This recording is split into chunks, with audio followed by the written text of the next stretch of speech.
Assalamualaikum warahmatullahi wabarakatuh. Alhamdulillahilladzi arsala rasulahu rahmatan lil alamin. Ashhadu an la ilaha illallah wahdahu la syarika lah al-malikul haqqul mubin. Ashhadu anna Muhammadan abduhu wa rasuluh shadiqul wa'dil amin. Allahumma salli wa sallim wa barik ala sayyidina wa habibina wa syafi'ina wa maulana Muhammadin wa ala alihi wa sahbihi ajma'in. Amma ba'du fa ya ibadur rahman, usikum wa iyaya bitaqwallah, faqad fazal muttaqun. Wattaqullaha la'allakum tuflihun. Fayaqulullahu subhanahu wa ta'ala, a'udzu billahi minasyaitonir rajim. Bismillahirrahmanirrahim. Yauma la yanfa'u malu wala banun illa man atallaha biqalbin salim. Shadaqallahul azim.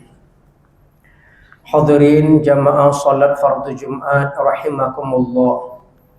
Segala puja dan puji, sembah dan sujud hanya milik Allah Subhanahu wa taala.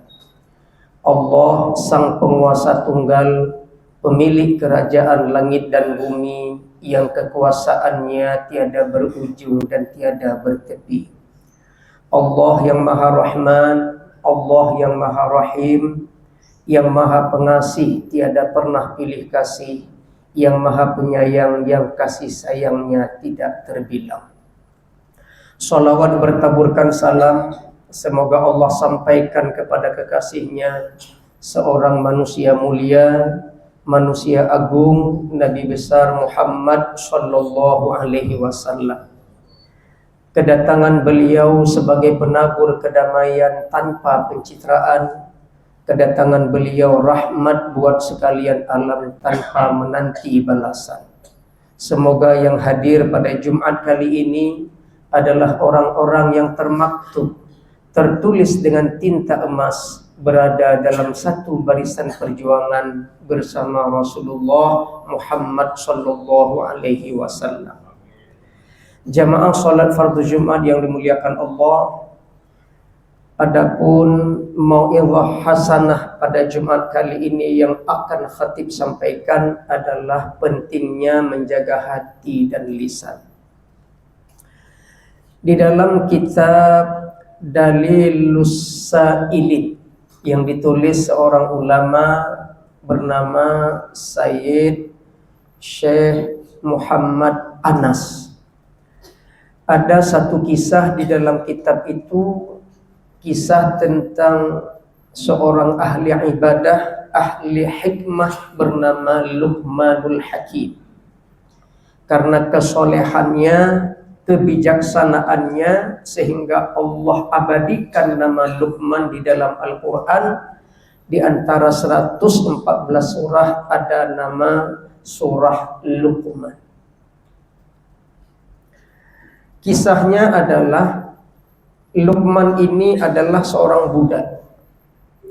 budak hitam, tetapi karena kesolehannya Allah tidak melihat pada penampilannya, yang Allah lihat pada ruhnya, pada kesolehan jiwanya.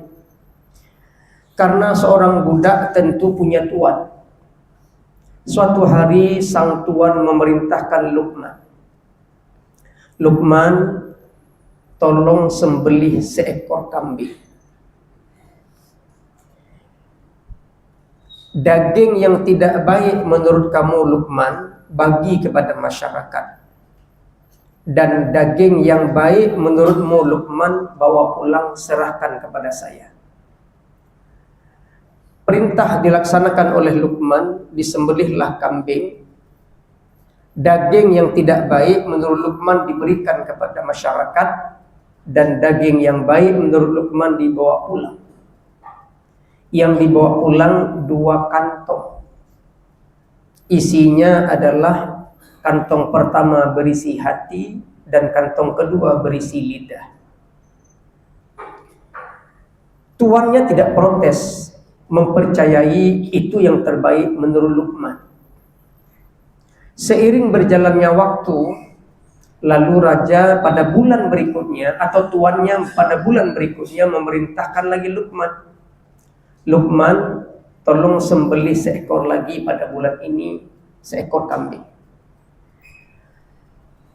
Daging yang baik-baik menurut kamu bagi ke masyarakat, dan daging yang tidak baik menurut kamu Luqman bawa pulang. Jadi terbalik daripada perintah pertama. Kalau perintah pertama yang tidak baik disuruh bagi ke masyarakat, yang baik bawa pulang. Pada perintah kedua, kambingnya disembelih, daging yang baik-baik berikan ke masyarakat, yang tidak baik bawa pulang, serahkan kepada saya, kata Tuan Luqman.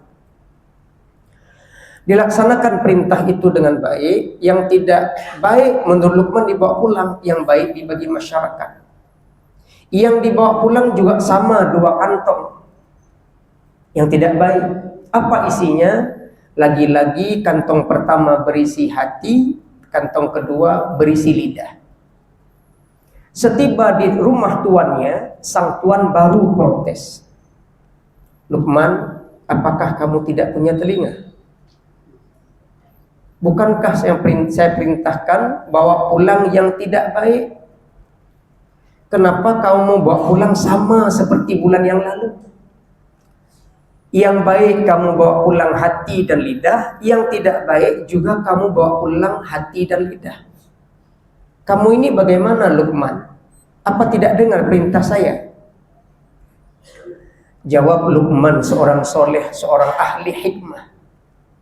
Tuan, kenapa yang baik saya bawa pulang hati dan lidah, dan kenapa yang tidak baik juga saya bawa pulang hati dan lidah? Wahai Tuan, baik tidaknya seseorang tergantung pada hati dan lidahnya. Rasulullah bersabda, ala inna fil jasadi mudghah. Ketahuilah sesungguhnya di dalam jasad manusia itu ada segumpal daging. Idza saluhat saluhal jasadu kullu. Jika daging itu baik, maka baiklah seluruh anggota tubuh.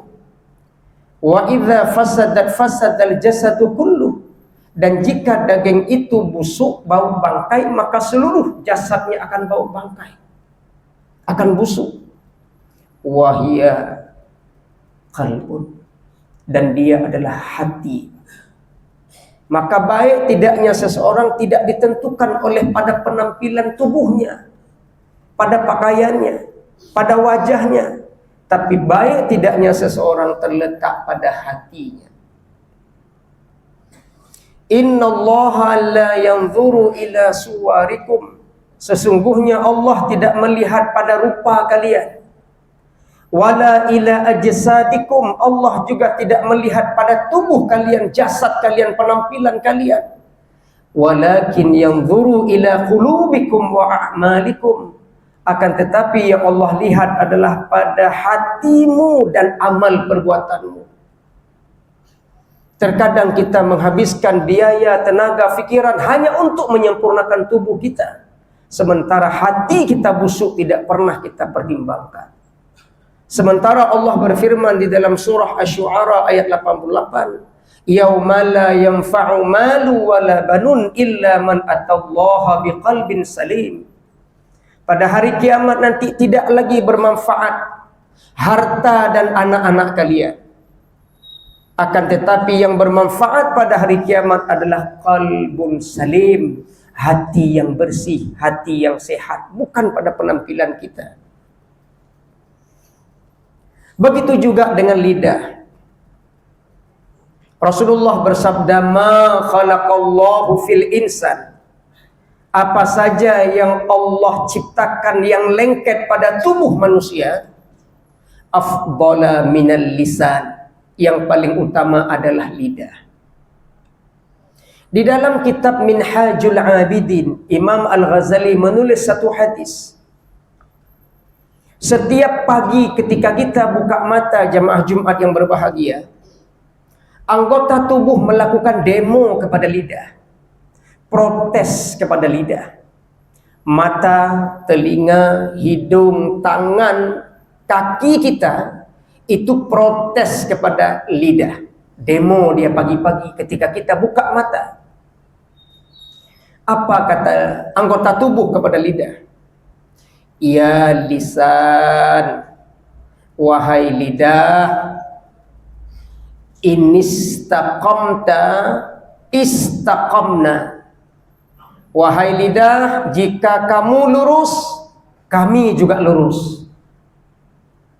Wa ini wajajta i'wajajna. Jika kamu bengkok wahai lidah, kami juga ikut bengkok. Maka lurus atau bengkok anggota tubuh kita jamaah Jumat tergantung pada sepotong daging di dalam mulut kita itu. Yang tidak bertulang daging itu, selamat atau tidak selamat kita di lidah ini. Jadi kata Rasul, ma khalaqallahu fil insan,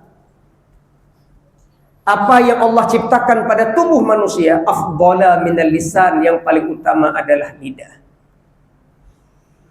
Yudkhilun nara, yudkhilul jannata wa yudkhilun nara. Dengan lidah bisa masuk syurga, dan dengan lidah pula bisa masuk neraka. Fasjunhu, maka penjarakanlah dianya. Nabi perintahkan kita disuruh penjara lidah. Makna penjara, kurangi bicara yang tidak bermanfaat. Tetapi kalau bicara bermanfaat, bicaralah. Fasjunhu, kurung lidahmu. Fa innahu kalbun aqur. Karena sesungguhnya lidah itu adalah anjing gila, kata Rasulullah. Anjing gila bila tidak dikurung, tergigit makhluk, maka tersebarlah penyakit rabies. Maka lidah itu disuruh kurung. Telinga tidak ada security. Telinga tidak ada satpam, los. Mata masih ada security, tapi satu, setiap mata satu security, penutupnya. Tetapi giliran lidah, alam naj'al lahu ainain wa lisana wa syafatain. Mata cuma satu penutup, wa lisana wa syafatain. Giliran lidah dua Allah jadikan penutup, yaitu dua bibir. Kenapa Allah memberikan giliran mulut dua penutup? Karena Allah Maha Tahu yang menciptakan lidah. Karena betapa bahayanya lidah, maka Allah berikan dua penutupnya. Bahkan ditambah satu lagi, gigi kita sebagai penutup lidah. Maknanya hati-hati dalam berbicara. Maka kalau orang sudah ada keterikatan antara hati dan lidah, pasti dia akan selalu mengeluarkan kata-kata yang baik.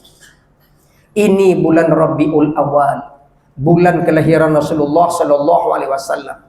Bila hati ada cinta kepada Nabi Muhammad, pasti lisan akan bergerak memperbanyak sholawat. Maka bulan ini tampilkan hati dan lisan kita, biar batin kita tenang. Perbanyaklah hatimu cinta kepada Rasul, gerakkan lidahmu untuk bersolawat untuk Rasulullah Muhammad sallallahu alaihi wasallam. Nah, selamat tidak selamat kita jamaah sekalian adalah qalbun salim wa lisanun salim.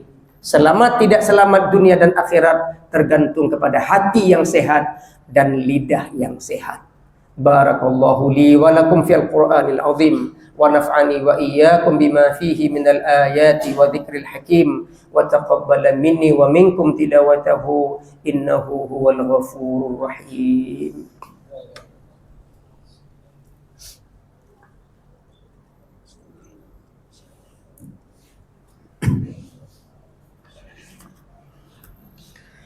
Alhamdulillahi ala ni'matil imani wal islam wa hiya a'zamun ni'am. Ahmaduhu subhanahu wa ta'ala ala kulli halin min wujudin wa adam. Ashhadu an la ilaha illallah wahdahu la syarika lah, ilahun khalaqal khalqa wa qaddar rizqa wa qasam. أشهد أن محمدا عبده ورسوله باله من نبي بعثه الله إلى كافة الخلق نبيا فأنذر اللهم صل وسلم وبارك على سيدنا محمد وعلى آله وأصحابه صلاة وسلاما دائمين متلازمين بدوام الفضل والكرام أما بعد فيا عباد الله أوصيكم وإياي بتقوى الله فقد فاز المتقون واتقوا الله لعلكم تفلحون ويقول الله سبحانه وتعالى أعوذ بالله من الشيطان الرجيم بسم الله الرحمن الرحيم لقد كان لكم في رسول الله أسوة حسنة لمن كان يرجو الله واليوم الآخر وذكر الله كثيرا صدق الله العظيم إن الله وملائكته يصلون على النبي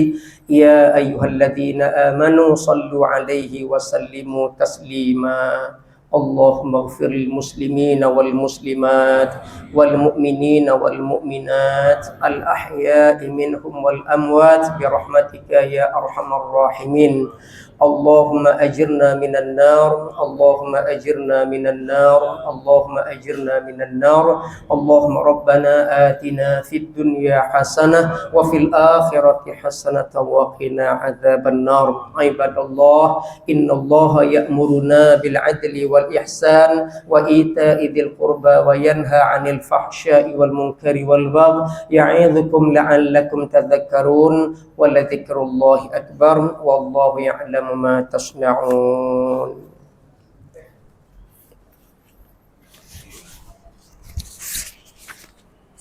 الله أكبر الله